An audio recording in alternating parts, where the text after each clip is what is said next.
اللہ تعالیٰ قرآن پاک میں فرماتا ہے، زمین پر چلنے والے کسی جاندار کو ہم نے بیکار پیدا نہیں کیا۔ یہ الفاظ اس حقیقت کو ظاہر کرتے ہیں کہ کائنات کی ہر چیز اپنے اندر ایک راز، ایک حکمت اور ایک سبق لیے ہوئے ہے۔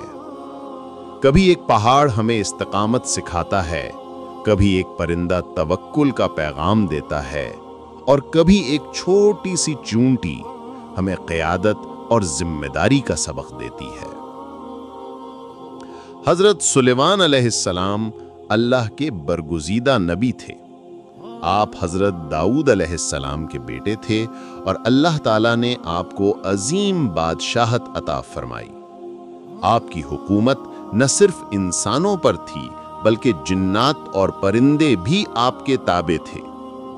آپ کو جو خاص معجزہ دیا گیا وہ یہ کہ آپ مخلوقات کی زبان سمجھ سکتے تھے۔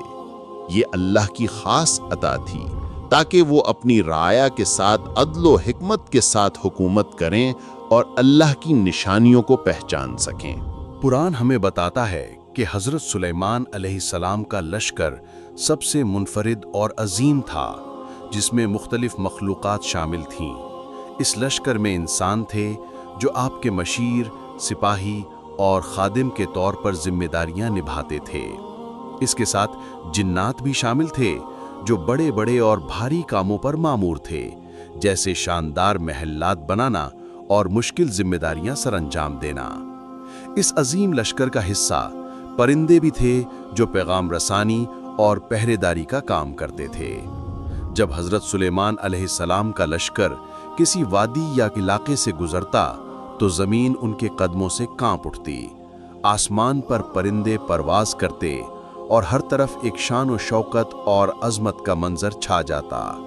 یہ منظر نہ صرف اللہ کی قدرت کی نشانی تھا بلکہ حضرت سلیمان علیہ السلام کو عطا کیے گئے انعامات اور معجزات کا واضح ثبوت بھی تھا۔ ایک دن حضرت سلیمان علیہ السلام اپنے لشکر کے ساتھ ایک وادی کے قریب پہنچے۔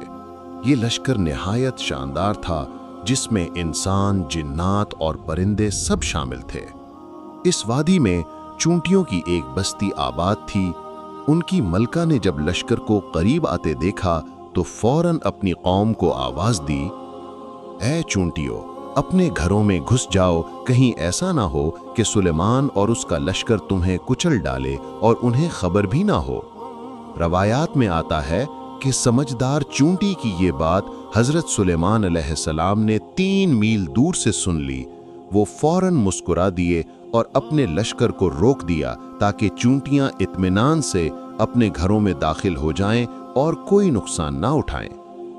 اللہ تعالیٰ نے اس ایمان افروز منظر کو قرآن مجید میں یوں ذکر فرمایا ہے، یہاں تک کہ جب چونٹیوں کے نالے پر آئے، ایک چونٹی بولی، اے چونٹیوں، اپنے گھروں میں چلی جاؤ، کہیں تمہیں کچل نہ ڈالیں۔ سلیمان اور ان کے لشکر بے خبری میں تو اس کی بات سے مسکرا کر ہنس دیے۔ یہ مسکراہٹ غرور یا مذاق کی نہیں تھی بلکہ عاجزی اور شکر گزاری کی علامت تھی۔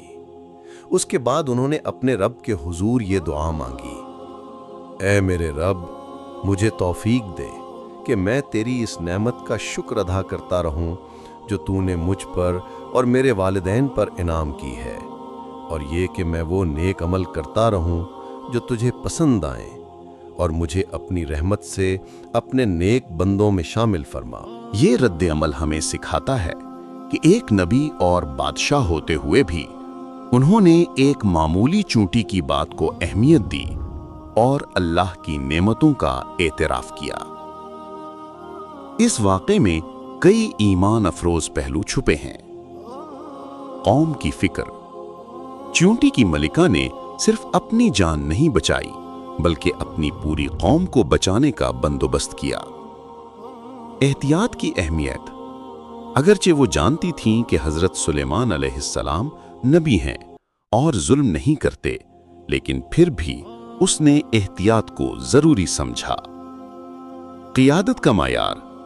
ایک سچا قائد وہی ہوتا ہے جو اپنی قوم کو خطرے سے پہلے ہی آگاہ کر دے۔ اللہ کی نعمتوں کا شکر۔